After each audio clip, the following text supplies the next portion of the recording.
Good morning, Idaho. Hope you're having a wonderful morning, afternoon, or evening, depending on when you're listening to this. Welcome to the Local Yokel Idaho podcast. We're talking about what is going on in the wonderful state of Idaho.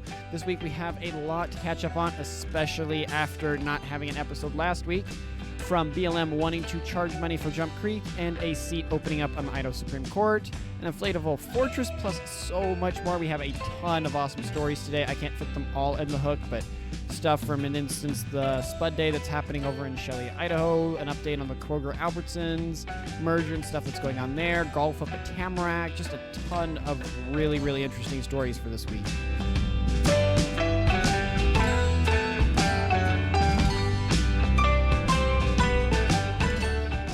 Hey, glad to have you here today. Please join me for the morning banter where I chat with you guys a little bit before we get into it. But I understand if you're short on time and prefer to skip the banter, you can use the timestamp that is in the description to move straight over there. For those that stayed, welcome back. We're back at it. I know I had about a week, or was it 2? I can't remember how it lines up with the timeline and everything, but I had a week off for me anyways, work-wise. I'm sorry, wasn't anything. Hopefully you didn't miss me too much. We're back now and rolling. Some of you may or may not have noticed that there isn't any event episode this week. That's not because there isn't going to be an event episode. That's more because of the fact that the person that I was going to have help out with that and get it done came down sick earlier on this last week. And so they weren't able to help write the script and all the other things. So still figuring that out. We are going to have the event episode. It's just being a little bit more rocky to get it converted over for all the stuff, which if you're someone who's listening for the first time and you're curious of what I'm talking about and why there was an episode last week, please go listen to the podcast update video that I made. It kind of talks about what's going on, but in like a short recap. I got a full-time job. I was working part-time and now I'm working full-time. And so things with the podcast kind of had to switch a little bit. So we took a week, or I took a week break anyways, to kind of get that set up. But we have an editor for the podcast. His name's John.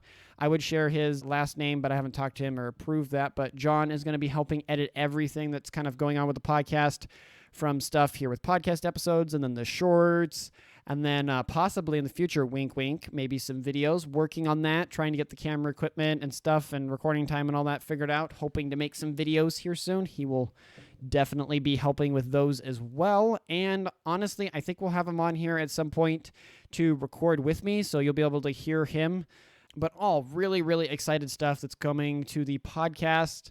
It was not, I mean, it wasn't a full break that I had when we took this last week, but it kind of was really nice to have a break, to not have the rush of having to get everything done. I mean, I love doing the podcast. Don't get me wrong. I love doing research and I love preparing for these episodes and I love talking about Idaho. I mean, I love talking a lot. And so podcasting works out great for me.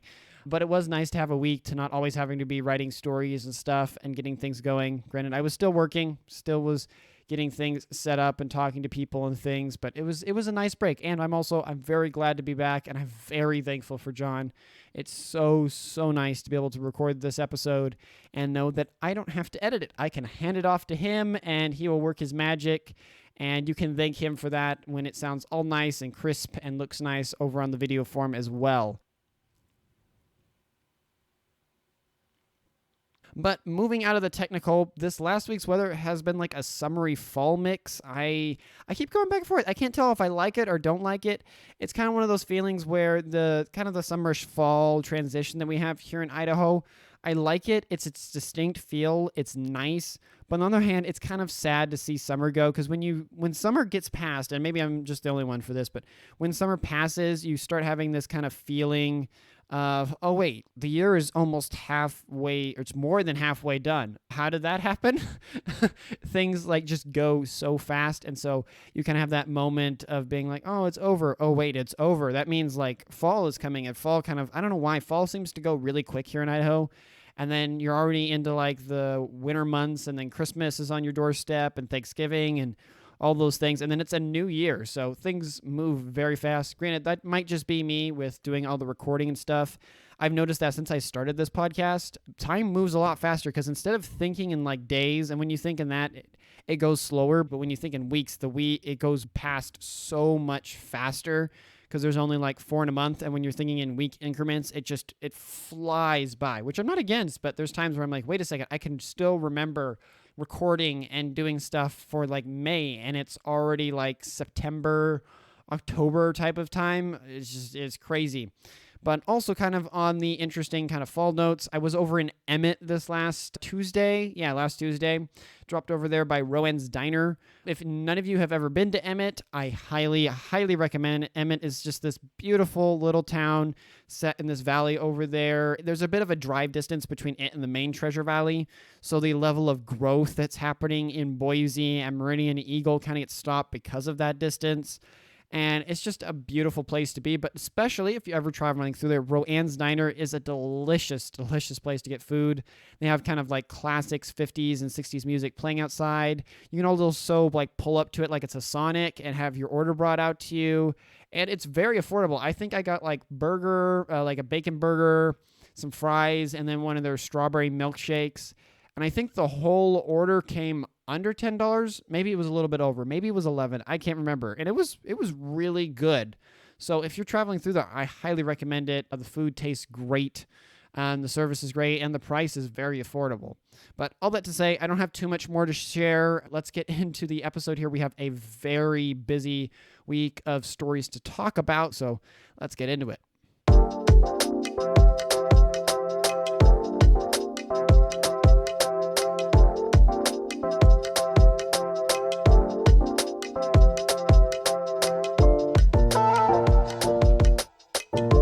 Starting off here with our first story, we have charges for Jump Creek. This comes by the Idaho 6 News by Steve Dent. For those of us in the Treasure Valley and Western Idaho, there is some concerning news that's coming out of Jump Creek. But for those who don't know about Jump Creek, it is a popular recreational destination over in the Waihees, where people love to go hiking and dirt biking on the trails around the falls, and of course, splashing them, because who wouldn't? The falls themselves are a beautiful 60-foot waterfall that's not far off the beaten path.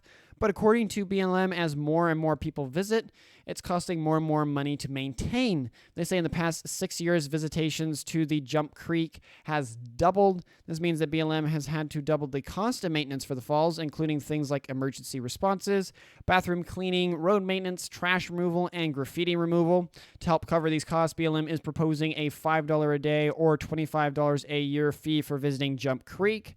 As one can guess, some people support the fee, saying it's a fair way to help pay for maintenance of this popular recreational destination, while others believe the fee is unfair, especially for locals who visit Jump Creek frequently. For those interested in giving their 2 cents, BLM is accepting public comments on the proposal until September 27th via email, phone, or fax if you want to go the old-fashioned way. Which, for any of you guys that follow me over on Twitter, you probably saw that I probably posted the largest tweet I ever have about this topic. I feel a bit passionately. I've been to Jump Creek. It's a really cool place. I actually didn't know about it at all until recently. Like, what I mean by recent, like a year or two ago, when I went with some other friends and stuff, and they showed me around, and it is just a wonderful place. If you've got family members that really aren't great at hiking, you can kind of go back into the canyon. It's like a 15 to 18-minute hike to get back in there, and it's really worth the payoff. You've got the beautiful falls, and they're kind of in this natural little dip, and it stays really nice and cool in there, so you can go and swim and enjoy the falls. And it's just a wonderful thing to do. You can also then take like the higher route that goes over the top above Jump Creek and come back and around. And I think that's like a 2-hour. I haven't actually completed the full thing. I've done part of it. And that's really pretty as well if you've got someone who's more of an experienced hiker. So it kind of fits everyone from the experienced to the lower level. And it's just a really enjoyable place to go to. And it's reasonably close, especially on the western half of the valley. I mean, if you're more in Boise, there's definitely way better trails up by Bogus, or you could go to Table Rock and stuff. But all that said, coming back around to the price and stuff, I don't like this idea. That's my 2 cents, and I'll share my reasoning for that. Mainly, one, that so many people enjoy it, but 2, they're wanting to charge money for it, which if I'm trying to dig deep into my brain, there's only like a handful of places. I'm even struggling to find even that in the valley that BLM owns. I mean, I know the Eagle State Park, they do charge for that, and I understand that because you've got pumps and you have a lot of bathrooms and different stuff there, and it's manicured and mowed and trimmed, and then you have like the swimming area and the buoys, and there's a ton of things there at Eagle State Park that have to be maintained and taken care of. So, of course, there's going to be a certain amount of cost to enjoy those amenities. But some of the most popular hiking spots in the Treasure Valley or near the Treasure Valley, I mean, you've got Table Rock, you've got certain hiking trails that are up by Bogus, you've got places just in the Boise National Park. All these places, they're free. They're free for people to enjoy. And I have no doubt because they're closer to Boise, they get way, way more usage than Jump Creek ever does. The amount of volume of people that are going and hiking Table Rock or Camel's Back or all these other places. But they don't charge money on that. But they want to charge money on Jump Creek, which I don't. I mean, we like things to be free, and I'm not sitting here to be unrealistic. If it is taking money, then cool. And that was another part. When I was researching for this news story and also on Twitter, I couldn't actually find the numbers whatsoever for how much it cost. They just said it costed more and there was more people. I couldn't find any public numbers that they were stating. So I think BLM should release those if they're asking for the community's input on it so that we can make an informed decision if this is something that should happen. And also, one of the things they cited in a lot of the articles was like emergency responses, which there again, I don't think BLM pays for that. The person who gets hurt at these different things and skins themselves and they call EMS services or different things, they're paying for it. BLM is not. So why is BLM wanting something for those bills? And then I also know like the bathroom cleaning and road maintenance and trash removal, but I think you're already doing a considerable amount of that, and that our tax dollars should be paying for it. And if not, then that's something you should bring up at the next budget proposal in those areas or different things. But the thing I could see the argument being made for the most, and the place where I think I can sympathize and understand where BLM is coming from, is the graffiti removal stuff. I could see where, compared to a lot of other hiking spots, you know, when you go up to Table Rock and a couple other areas over by Boise, they're so close that the level of graffiti that people can get away with isn't a lot because there's just so many people that would either stop them or report them. And due to like the level of busyness, you don't have it happen. And I do want them to remove the graffiti. I think that shouldn't be there, especially at a place like Jump Creek that's just so pretty in that canyon there. We don't want the walls just covered with graffiti and different things.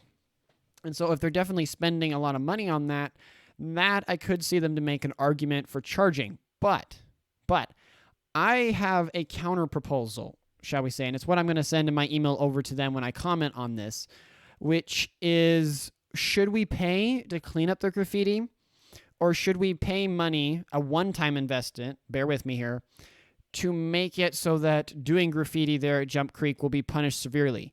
Why are we sitting here and trying to figure out how to raise money to deal with the results rather than just purely punishing people for doing things that they shouldn't be doing?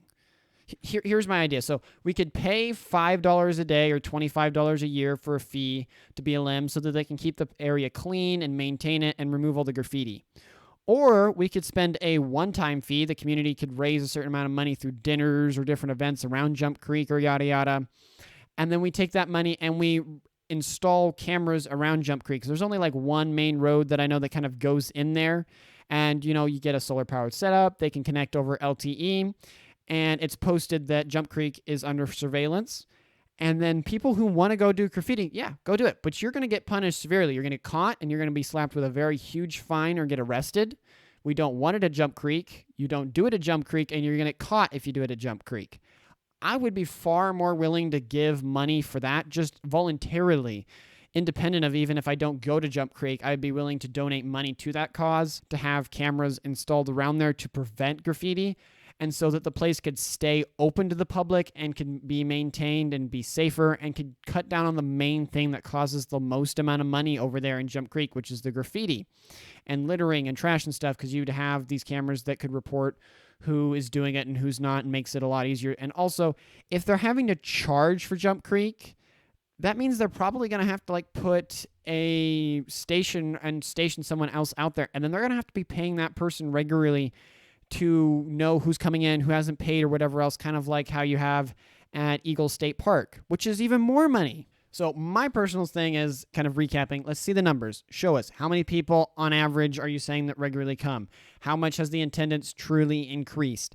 Also, give us the receipts. How much is this actually costing BLM to maintain Jump Creek? And let's look at those, and let's actually keep you accountable to your numbers as a government agency, because you're asking for more money. You have to justify that money. So show us the receipts. Then on the flip side, if the main thing that's causing that is graffiti and we need to bring that down, well, then let's invest in more robust systems, be it cameras or other things, or I don't know, I feel like having an officer down there is just going to cost more money rather than the cameras are a one sunk cost. but a way to report and make sure people know if they do graffiti at Jump Creek, they're going to be punished accordingly, and you're not going to get away with it. Rather than just having to deal with the consequences of graffiti, let's make sure that people who do it learn real quick. You don't want to do it at Jump Creek. That is my 2 cents on it. I'll leave that up to you. I highly, highly encourage you to go send them an email if you're over in the Caldwell, Wilder, Greenleaf, Nampa area and really like Jump Creek, because this will kind of affect one of our favorite places, I think, to go for a lot of us. But I highly, highly encourage you to go over there and send them an email or call them and let them know about your input, be it if you agree with me or you don't agree with me. At the end of the day, I want the public, I want those that are around to kind of make their voices heard, and the way that the general community around Jump Creek will hopefully be able to affect the way that Jump Creek and this whole thing goes. But moving into our next story, a little bit more of a political one. I kind of warmed up there with our first one. Boise Capitol lights up for Pride. This comes by KTVB 7 by Abby Davis. It is that time of year. The Boise Pride Festival was this last week, and it was a week-long celebration of the LGBTQ plus community in Boise, Idaho. The festival included a parade, street fair, and a variety of other events. One of the highlights of the festival is the lighting of the Capitol building in rainbow colors. However, this year, festival organizers were facing many challenges on that. In 2018, the Idaho Department of Administrations, or IDA, changed its policy on lighting up the Capitol building. The new policy prohibits organizations from placing lights on Capitol grounds. This means that the Boise Pride would have to set lights up across the street from the Capitol building. This is more expensive and less effective than lighting the building from the Capitol steps. However, it is the only option that was available to Boise Pride under the new policy. The festival organizers had been raising money to cover the cost of lighting the Capitol building from across the street. They received some donations from the community members. They also received a sponsorship from Lime, a public scooter company. Despite the challenges, Boise Pride organization was determined to light up the Capitol building in rainbow colors. Which, if you guys have listened for any length of time, you know my opinion on LGBTQ+, and I'm not going to get into all that. The main thing I wanted to share was that, it was happening, number one. Number two, I guess a little bit of an example to understand. I think people should make an informed decision of, one, where they're spending their money. And then number two, knowing what their government agencies are doing on matters that they may care about. I think here in Idaho, everyone has a certain bit of opinion on LGBTQ+ stuff. Either they like LGBT stuff or they don't. I think you kind of have those two camps, or people that are just like, as long as you don't force it on me, the more libertarian type, which that's its own discussion. I don't know if the Idaho Department Administration, if this was something where they did it purposefully to try to prohibit and stop the LGBTQ kind of event to go on, or if this was purely because of other reasons. I didn't dig into it that much. If they did it to kind of prevent it and then not actually heavily slap the hand and be all outright, I think that's perfectly fine. I think the average amount of Idahoans would not like their Capitol be lit up in rainbows for LGBT stuff. I mean, rainbows are awesome. I mean, it's a Christian symbol of God's promise never to flood the earth again. It's a wonderful thing. But when you're putting those up there for other things, shall we say, I would not like that on my Capitol building at all. And I would vote and encourage the organizations that are used and funded by my tax dollars, if they can't outright stop it, to try to make it harder and discourage it. But all that to say, when I was talking about money stuff, I didn't know about this, but Lime, I guess, was giving them money. They were like a couple thousand short of having the money to be able to do this, and Lime stepped in and gave them the money they needed, which I'm probably not going to use a Lime bike. I'm glad that they have that transportation around the city of Boise, and I think it's a cool idea.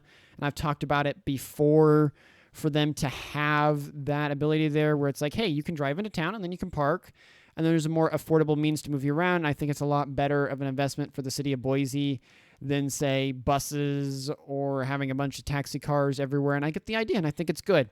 But I'm definitely not going to be giving them any more of my money, because basically if Lime hadn't stepped in, they wouldn't have been able to do this, and I would have preferred them not doing this. So I intend to not be giving any more money than I can be to Lime, especially when they're trying to affect things here in the state that I don't agree with. And I think you can kind of see that in the amount of money that the LGBTQ group was able to raise. Most of Idahoans, even in Boise, didn't really, when they were asked to put their money where their mouth is, didn't have enough money to want to try to support that. So Just a heads up there with Lyme, and a heads up that kind of happened in Boise this last week. But keeping with politics as well, possible new Idaho Supreme Court appointees. This comes by the Boise Dev by Margaret Carmel. There is currently an open seat on the Idaho Supreme Court. I didn't know about this all until this last week. And there are 9 who have been shortlisted for the position. The 9 people are the following. First is Patrick Bagent, who is the City Council President and Pro Tem of Boise. Lauren Waston, former Idaho Attorney General. John Cafferty, Magistrate Judge for the 1st Judicial District in Coeur d'Alene. Matthew Christensen, attorney with Boise firm Johnson May. Christopher Graham, attorney with Boise firm Bracey Crawford PLLC. Leslie Hayes, Deputy Chief Administrator Hearing Officer for the Idaho Office of Administrative and Hearings. Cynthia Myers, District Judge for the 1st Judicial District in Coeur d'Alene. Kimberly Smith, Deputy City Attorney at City of Boise. And lastly, Diane Walker, Magistrate Judge of the 4th Judicial District in Ada County. The Idaho Judicial Council will interview all 9 candidates and conduct a background review before making a recommendation to Governor Brad Little. The governor will then make a final appointment. The first person in line, Bagent, the City Council President pro term of Boise, said he is interested in the position because he wants to continue to serve the state of Idaho. He has been participating in law in Boise for over 10 years and specializes in businesses and intellectual property disputes. Waston, the former Attorney General, is a longtime attorney and public servant who has served as the Idaho Attorney General for 12 years. He's a graduate of the University of Idaho College of Law. As for the other candidates on the short list, they have also distinguished themselves in their legal careers. Cafferty is a magistrate judge with over 20 years of experience. Christensen is an adjunct professor at the University of Idaho College of Law. Graham is a commercial litigator with over 10 years of experience. Hayes is a Deputy Chief Administrative Hearing Officer with over 20 years of experience as well. Myers is a district judge with over 15 years of experience. And Smith is a Deputy City Attorney with over 10 years of experience. Walker is a magistrate judge with also 10 years of experience as well, which I don't have a lot to talk about on this commentary-wise right now. I have reached out to a couple people, and I'm looking forward to having some people maybe on that have way more understanding and follow this way more than I do to give some informed commentary and their perspective on it. As it stands right now, I think all of us should take this definitely seriously and try to know more about it, especially lately with how a lot of the things in the country have been happening where legislative bodies have passed certain laws, be it in Idaho and Tennessee and other parts of the country, and then the courts have then stopped those laws from going into effect, which we're now kind of relearning, which we always kind of know. The courts are supposed to be a bit of a check on the government. On the one hand, the courts are still supposed to enforce the laws or apply the laws that the legislative branch makes, but in this case, there's a certain amount of people fighting that. It's the nature of politics, the free market of ideas. They kind of go back and forth, and I have all faith that at the end of the day, that truth will triumph in the end. If it doesn't happen now, later. Roe v. Wade took forever to be overturned, but I probably just made a bunch of people mad. That's a different thing. We'll get into that later. But yes, I will be trying to talk about this next week. We'll probably have some people to talk about this, but I wanted to share this for you guys so you knew it was happening. Please go out and do research on all these people and kind of dig into it and write the board over there, and try to hopefully have an effect on who does or doesn't. Most of these names, I don't know. You don't know either. I'm going to be doing some more research in the coming weeks to try to figure out, who they are and which way they kind of lean in different stuff, and hopefully have that for next week's episode. But please, just an update, look into it, be aware that that is happening, and we should be involved in what's going on with our courts. Coming out of politics a little bit and into road talk, ACHD wants more than bike lanes. This comes by the Boise Dev by Gretchen Parsons. ACHD has a new proposal that would require future developments along major roadways in Ada County to include a 10-foot wide multi-use pathway instead of a sidewalk. The proposal is being considered by ACHD commissioners at their upcoming meeting on September 27th. If approved, it would apply to developers with projects along a major street or road that feeds into another major street. Under the policy, developers would need to build a pathway at least 10 feet wide for pedestrians and cyclists. The pathway would replace the need for a sidewalk and an on-street bike lane. Developers would only be required to build the pathway on the frontage adjacent to their property. However, ACHD says the district may choose to partner with other developers to extend the pathways. ACHD also thinks that the new policy will provide flexibility for staff to ensure that appropriate transportation facilities are provided adjacent to new developments. An example of where this has been implemented is along Eagle in between Amity and Victory Road, which was built by ACHD as an example, I think. Which I saw this article and I glanced over and thought, okay, this is probably going to be one, because when I do research for the podcast, what I'll do is I'll go through all these different news sites. I'll grab any article. I mean, like any article that looks interesting or something that would fit on the podcast. And then I open them all up and then I go back through and read them and then kind of filter from there. And this was one of those that I opened up and I was like, it's probably not going to make the cut to put on the podcast. I don't think it's going to be something to talk about. But in any case, we'll put it on there. We'll see what happens. Maybe it's something interesting. And I pulled it up, and it is definitely a little bit of a boring story, I will admit, but bear with me. I actually think this is a really interesting idea to say, hey, we're already making these bike lanes, and then we have sidewalks. We already have these two things. And when you're putting the bike lanes, it's not quite as safe for the biker because they're on the road with the car, and if the person isn't aware of the bike, then they can hit the bike. And then you have to kind of increase the size of the road to fit the bikers on with the cars. And then you're like, wait a second. Wait. What if we just increase the size of the sidewalk so that it accommodate bikes and other small vehicles, and then we keep it separate from the cars so the cars don't have to worry about hitting people? Which I think is actually an interesting idea. With that said, I know there's going to be some concerns, like, for instance, when you have someone coming on a bike that can do about 15, 20 miles an hour, let alone some of the e-bikes and stuff, and then you're mixing those with pedestrians, and then the worry and fear that you might hit people, and then you have these, like, bike wrecks or different things, which is a fair thing to be said. But I think on the whole, that won't happen, personally, just thinking about that. You're definitely going to have wrecks with, like, people where there's biking and they're not being aware and they're going to hit people and stuff. But if a car hits a bike, there's a high chance of death occurring there. If a bicyclist hits a person that's on the sidewalk, there's going to be injury. Don't get me wrong, right? If we're choosing the better of two worlds, right? There is still going to be a wreck, but it might be a bruise, might be cut, maybe at most like a broken bone or something or whatever, but it's not going to be death, because the speeds we're talking about when a person's walking and they're doing, like, I don't know, maybe 5 miles an hour over a walk, and then a bicyclist comes past at 15, that's pretty slow speeds, for a collision, compared to someone on the road doing 35, and then they're not aware, and then they hit a biker who has no protection. At least the biker and the person have no protection because they're kind of a little bit more on an equal footing there. But I'm really, really curious to see how this goes. Granted, this does take more money for developers to kind of install them and to help. I would say, maybe what will end up happening is that ACHD won't require, per se, for developers to put these in. But like what I heard some places over there in Emmett are doing is that for every place, or not place, but every neighborhood that they're putting in, there's a certain amount of tax that the city is putting on those new developments, and then that money can go into building more of the infrastructure to fit that neighborhood. So that would go for sidewalks, that would go for plumbing, that would go for electrical, it would go for all these things. And that might be a better way to do it, so that developers will still want to build there because the cost won't be too high and it isn't them having to figure out everything and work with the city. But then you can still have these things. But then again, they're still in the testing phase. It'll be very interesting to see if these work out, if they're a bad or good idea. But I think it's definitely a cool idea, and I hope to see what the results of it pan out being. Next is not political. I know this word has been hijacked, but BLM rounding up wild horses. This comes by KTV B7 by Jude Binkley. If it was actually Black Lives Matter, that would be hilarious while getting horses and stuff. That would, yeah.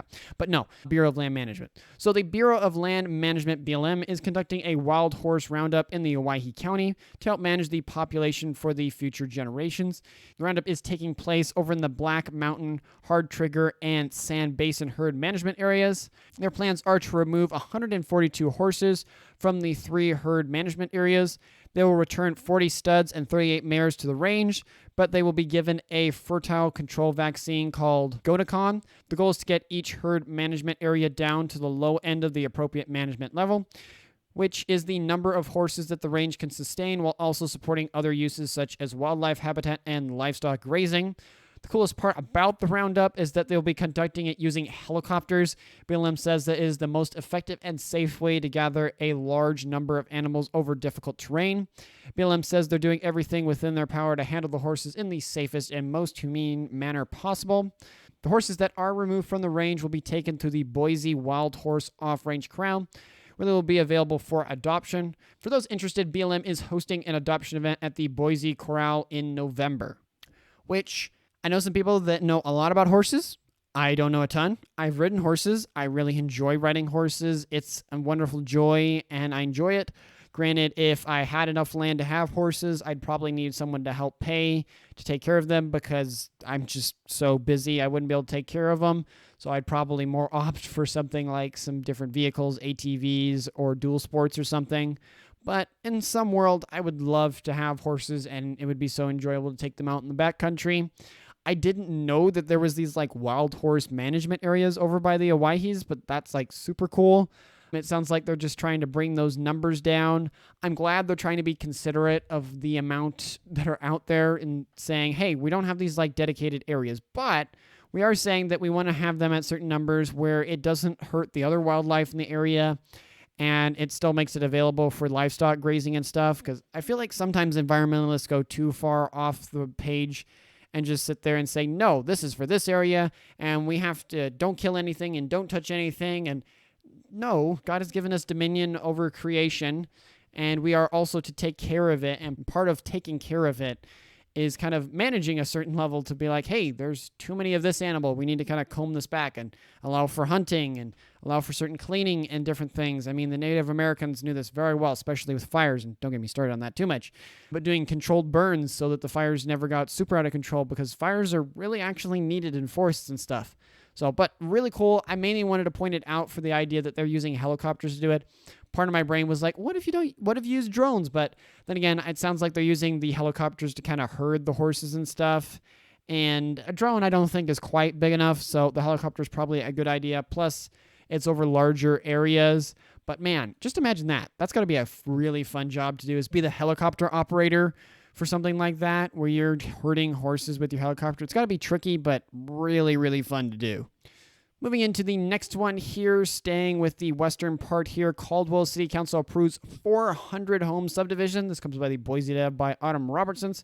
So some exciting or concerning news depending on how you look at it. The Caldwell City Council has approved a plan to build a 400 home subdivision in the southwest corner of the city. Development called Chickasaw Subdivision would be located on a little over 145 acres of land south of Homedale Road and west of Farmway Road. The Chickasaw Subdivision will be a low density with an average lot size of 8,500 square feet. That would be about 2.75 units per acre. I actually kind of like that. The developer, Chickasaw Development, says they're going to go above and beyond the standards to make this a high-quality development. To do this, the subdivision will include the way sidewalks were designed, lined with trees and attached. The subdivision would also include neighborhood amenities such as a 3-acre park, a pool house to go with it, a tennis and a pickleball court with its own parking lot. In addition, there would also be 2 playgrounds and various pathways throughout. The public hearing on the development was met with mixed reactions. Some residents were in favor of the development, saying that there is a natural progression for the city and that it would be well planned. Others were opposed to development, saying that it would disrupt the quiet environment in which they live. The council ultimately voted 5-1 to approve the development. The only council member who voted against the development was Chuck Static, who wished road projects were required to be completed before the subdivision was built. The Chickasaw subdivision is expected to break ground in the spring of 2024. Which, as someone who lives out this way in Caldwell, I have a little bit of an opinion on this. I actually think this is a good idea.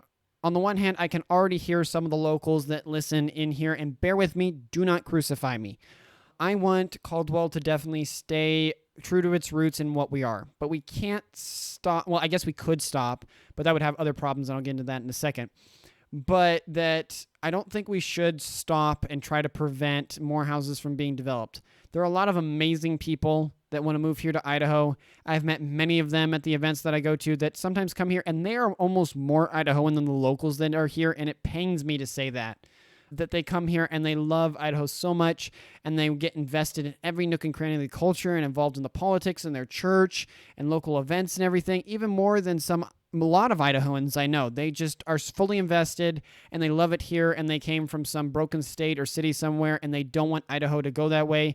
And so they've come here and they're supporting that and trying to make sure that it stays that amazing way. There's definitely bad actors. I would honestly argue a lot of those bad actors have moved into Boise because they can't live without their big city life and their big restaurants and the hubbub of all that. And so they're either in Boise or over in Sun Valley.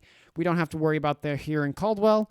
I think a lot of people that move here to Caldwell, the vast majority of people who just love and want a country life and want to get away from the big city, and we shouldn't penalize them or push them away just because they didn't grow up here. I know we have that tendency, and I even have it a little bit as well. I'm guilty as charged. Also, with this subdivision, I think it's a really great thing that they're saying, hey, we are not making a bunch of apartments. If this was someone where they're like, yeah, we want to make 400 apartments, I'd be like, no. City Council, you shoot that down now. We're not putting 400 apartments in. That's no. No. But they said, no, we're going to allow a subdivision. It's going to be out in the countryside, yes. But each property is going to be almost 3 acres large. So that's not a high density area. You're not getting something where, it's changing the entire environment of what's out in Western Caldwell. It's definitely going to be tighter than some people who have their house and then there's farms all around it. They might not own the fields that are around them, but, they're going to have a lot more space than compared to these people. But I think that's a reasonable compromise to be like, hey, you can build houses here, but make sure the lot sizes are large. We do not want Caldwell to become this huge, suburbanized, tightly packed area. We do want this to still be the western kind of country half of the state. And so the properties need to be planned accordingly in size. Also, these properties usually command a higher price tag, which, for city council people and tax revenue, that might be a little bit of what's going on, but we'll glance over that. And I like how they're trying to accommodate and being like, hey, we're going to try to make it so that, there isn't as much traffic, that there's more things inside the neighborhood and amenities, that parks and pools and stuff, so the people aren't having to travel out as much. And that way, traffic on the main roads. Granted, I will admit with the one city council member that blocked or wasn't voting for it, that is a great point that he made. And I think that would have been one stipulation I would have given them to consider and make a requirement for the development, that a certain amount of the funds for all the stuff they're building needs to go to improving the road out there, because that's kind of what's happened, sadly, with Karcher, or the inverse, shall I say, where there's all these subdivisions that are being built along Karcher here, and this Karcher cannot handle the flow that has to come in through there. I have to drive it all the time to go into town and stuff. And it's just crazy because it really needs to be 2 lanes for the amount of people that it's moving, either that truckers, because it's I think it's like considered an interstate or a highway or something, that are moving through there. But then all the people that are going from their houses trying to get to the freeway, it really needs to be expanded. And the city is kind of struggling with the funds. I think it might be federal. I can't remember right now, but it just hasn't happened yet, and it needs to happen. Rather than, I would say with this, they could get ahead of the horse and be like, hey, yeah, you could put that there subdivision, but each one of those houses, there's an added like 2,000, I don't know the numbers, but an X amount of money for each unit. And that is going to be going to improving the roads around it, so that this huge infrastructure, especially with 400 homes, and assuming each one of those homes has at least 2 cars, that's going to be 800 cars, kind of not always on the road, but coming in and out of it. That's going to be a lot more traffic for that road out there on Homedale, which honestly, I know they just literally repaved it. Literally just did that. So I don't know if this wasn't foreseen or something. It's sad to see the houses being built and other things, but on the one hand, I think this is good to try to lessen that demand. Coming back to kind of my earlier point about trying to stop it, we could stop it and we could say, hey, no more farmland can be sold. There's this X amount of houses and no more. And you can do that. And then what's going to happen, as far as I understand economics, someone could correct me here, the price for homes is going to skyrocket, because you're going to basically, the available market is capped now in Caldwell, right? And then it's going to skyrocket. And so the cost to buy anything in Caldwell is going to be super, super expensive. So if there's someone who grows up in Caldwell, loves Caldwell, and then wants to move out, they can't, because all the homes are going to be super, super expensive to get their hands on because there's a limited stockpile and everyone wants to be in that nice rural farmland community that Caldwell has made. And they're going to have to be like, well, I can't buy that property. I'm going to have to go somewhere else because you aren't adding any more to the supply. And if you're not adding any more to the supply and there's still that high demand, then prices are just going to skyrocket. So either Caldwell can go that route, and then Caldwell will kind of go the way, I don't know if this is what's happened over in Eagle, but I'm guessing that's what's kind of happened, that Caldwell will become the like Western Eagle if we do that and try to pass laws as such. Or we could be like, hey, yes, we're going to build more homes. We're going to do that. But those homes need to be on larger pieces of property so that Caldwell isn't this huge, sprawling, small packed little suburban city. But no, it's a country type of town. And many of the houses that you buy here are going to be larger size. There's going to be plenty of spacing so everyone can live comfortably in the area. That's my 2 cents. If you have a different opinion or you know something I don't about the meeting, please email me in at localyokel.idaho2022@gmail.com. Love to hear from you, but that's my 2 cents. It'll be interesting to see how this develops, and I look forward to hopefully making friends in that new subdivision there. Now coming to our last main story and our fun one. Go home or go big, inflatable fortress in Idaho Falls. This comes by East Idaho News by Andrea Olson.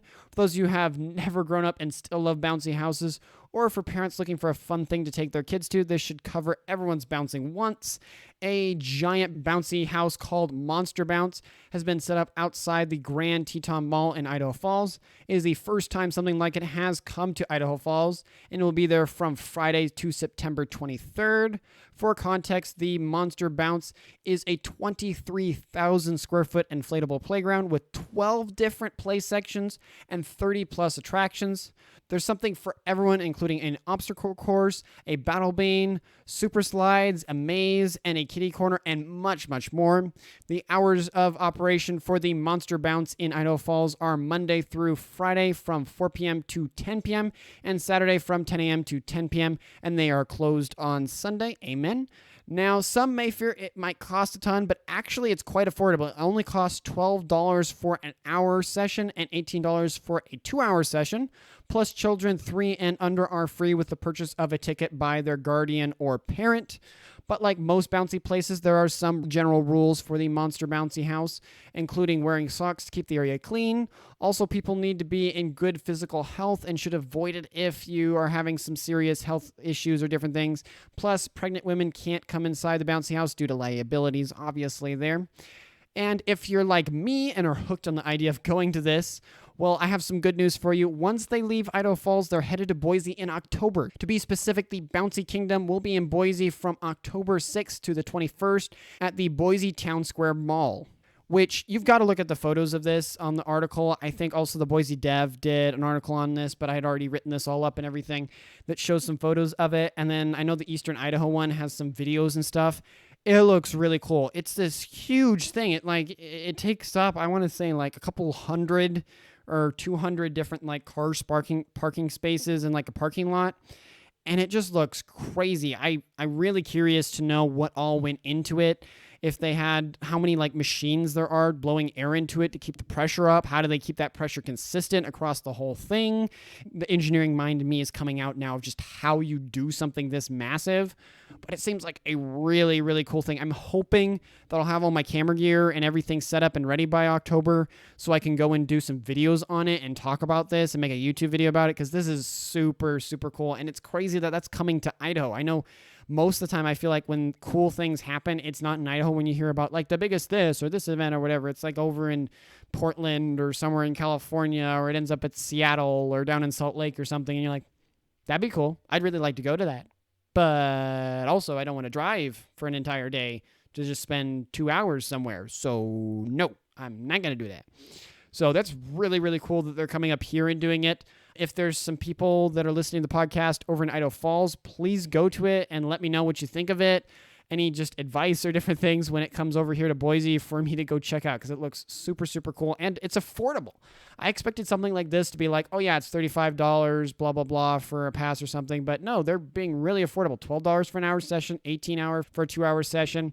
I think it's kind of cool that they're doing it by the hour amount, so that means it hopefully won't get too busy, because I could see where this could be so popular that if you were giving kind of like you do with passes, I think, what is it, Jump Zone, or I'm blanking the name, trampoline, I can't remember. There's some place in Boise like that, but they have a bunch of trampolines and stuff, and you come in and you pay, and then they give you a wrist strap, and then you're good for the rest of the day. I kind of like how they're saying, hey, you can still come to this, but pay for an hour.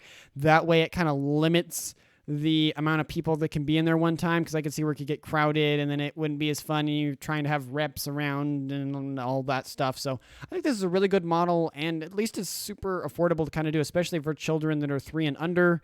I think it's going to be really cool, and I look forward to going.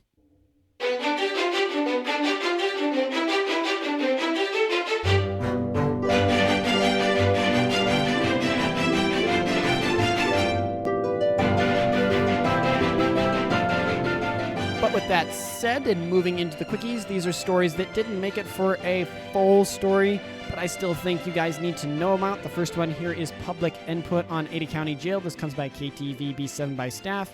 So some of you may or may not know about this, but the Ada County Jail is facing a capacity problem.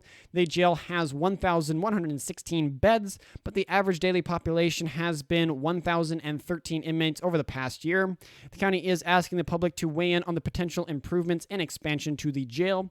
The Ada County Jail was expanded in 2013 when an 88-bed maximum security unit was added.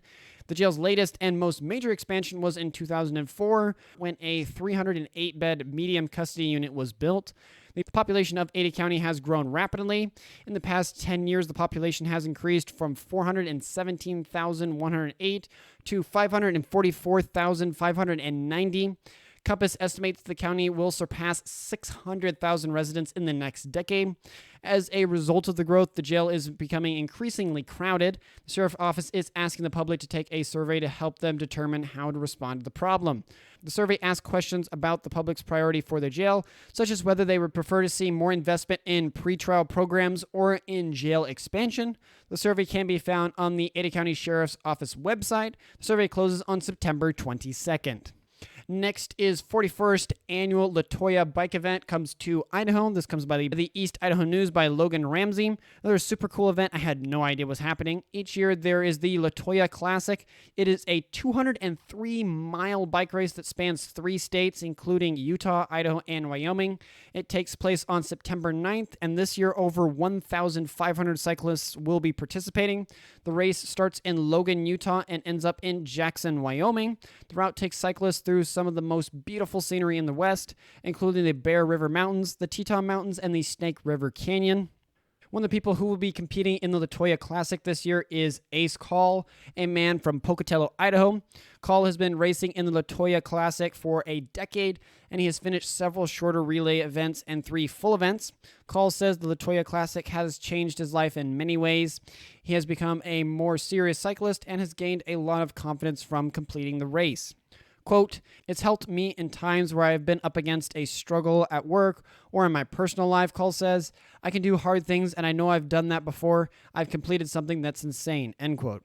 The LoToJa Classic is a challenging race, but it is also a rewarding one. The cyclists who complete the race say they come away with a sense of accomplishment and a new appreciation for their abilities. Next one is Spud Day in Shelley, Idaho. This comes by East Idaho News by Logan Ramsey. So I had no idea also that this was happening each year over in Shelley. But if you're over there this weekend, it looks to be a lovely event to go to.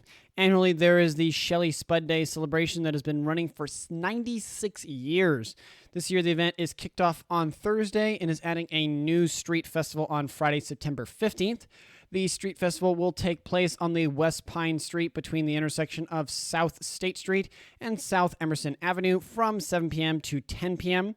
There'll be live music, food vendors, and a family-friendly atmosphere.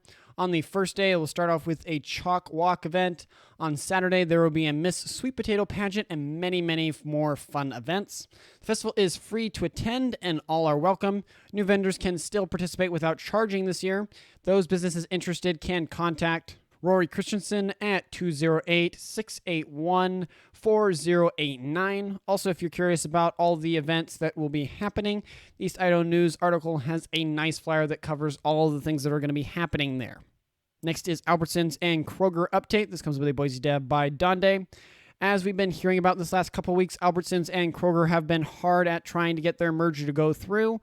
We'll only have an update for this week. They're reportedly planning to sell up to 400 stores to C&S Wholesale Grocer in order to help clear the way for the proposed $24 billion merger.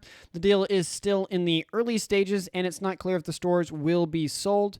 However, proposal sale is likely and already has faced scrutiny from the Federal Trade Commission, FTC, which will need to determine whether the merger substantially lessens competition in any market.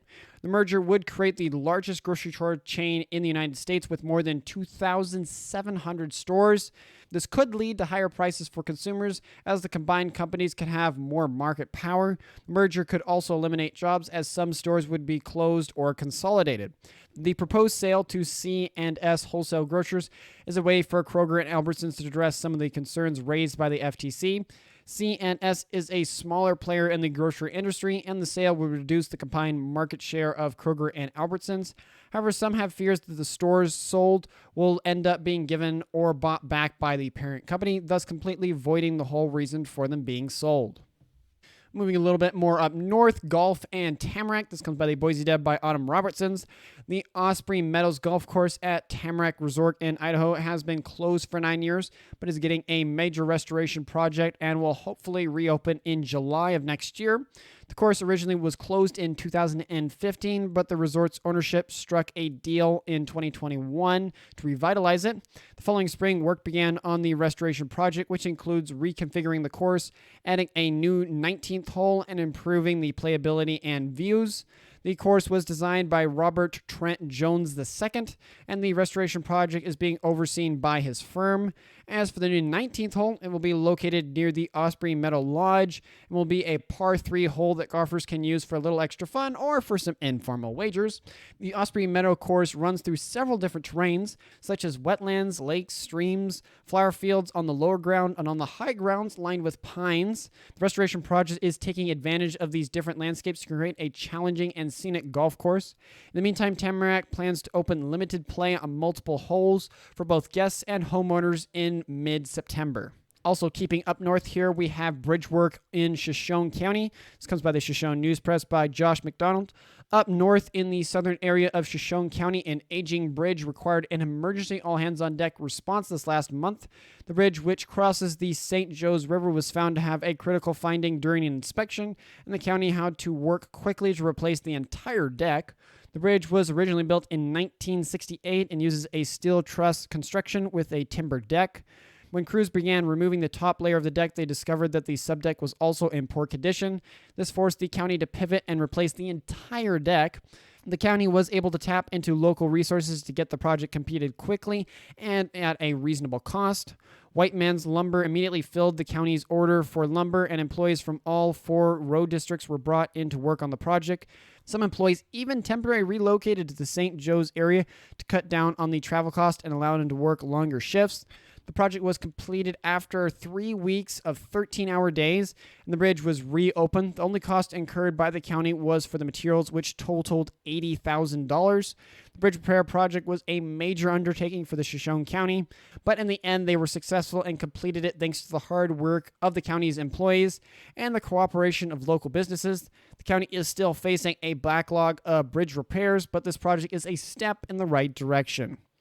Also, keeping with the Northern Idaho theme and heading towards the snow, Northern Idaho Skiing Scholarships. This comes by the Donner County Daily Bee by staff.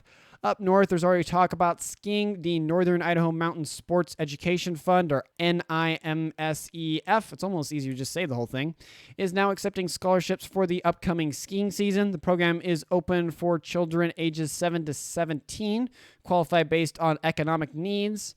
The NIMSEF was founded 14 years ago by a group of local parents who wanted to make sure that all their kids in the community have the opportunity to experience the joy of skiing and snowboarding. The program has grown significantly since then and now provides scholarships to over 200 children each year.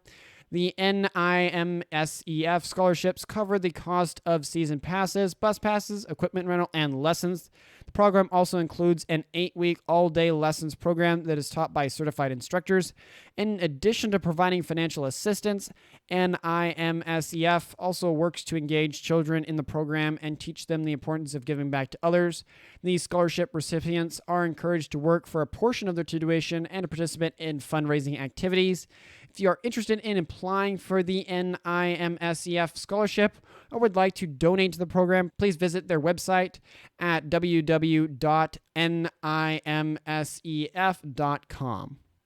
Kind of attached to snow and a little bit cold, Idaho Icescream goes big. This comes by KTV B7 by staff. We talked about this a couple months back, but it seems it was a big hit.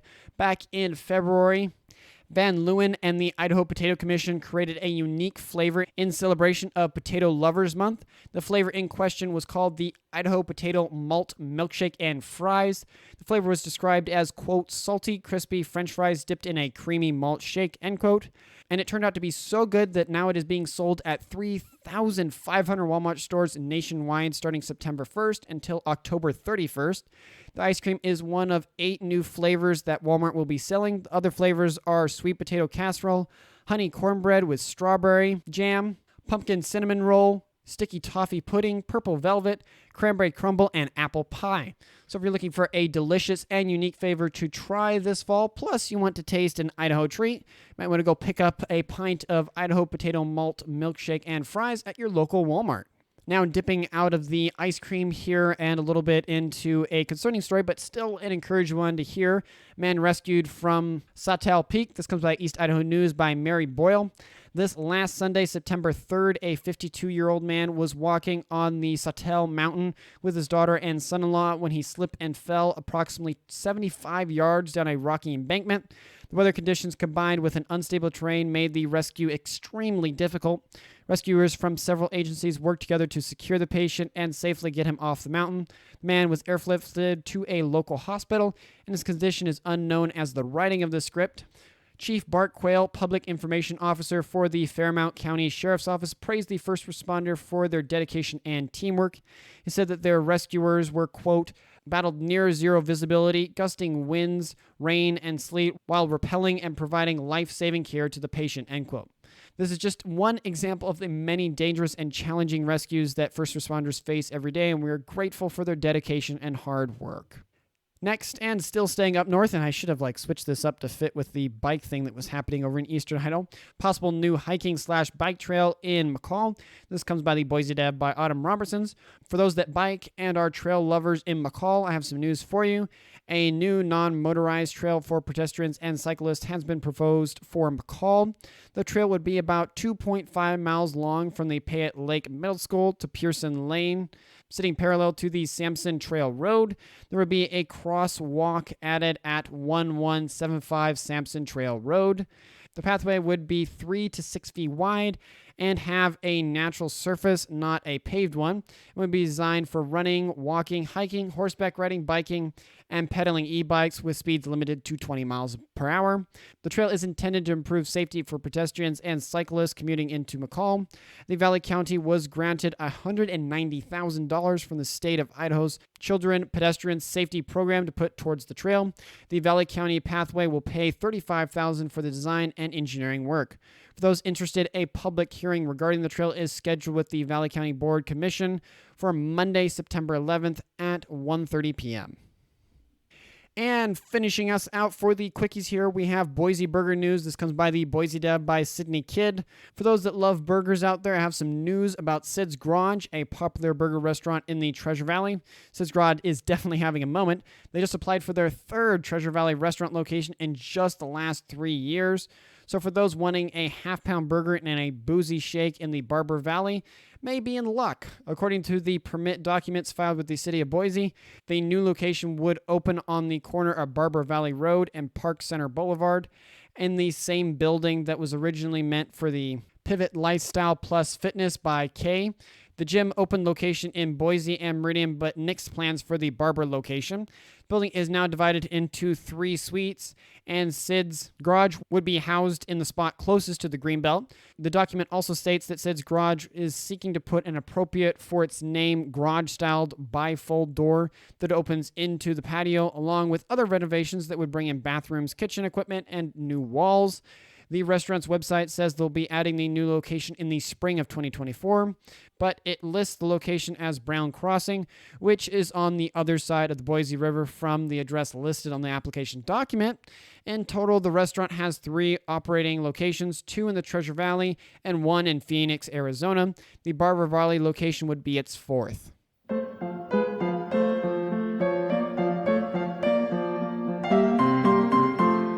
Thank you for listening to the entire podcast. I sincerely hope you found it enjoyable and valuable.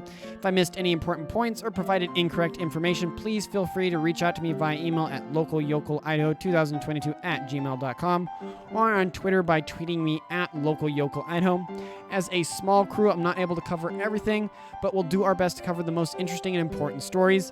Thank you for your continued support and assistance. That's all for now, and I wish you a fantastic rest of your week. Godspeed.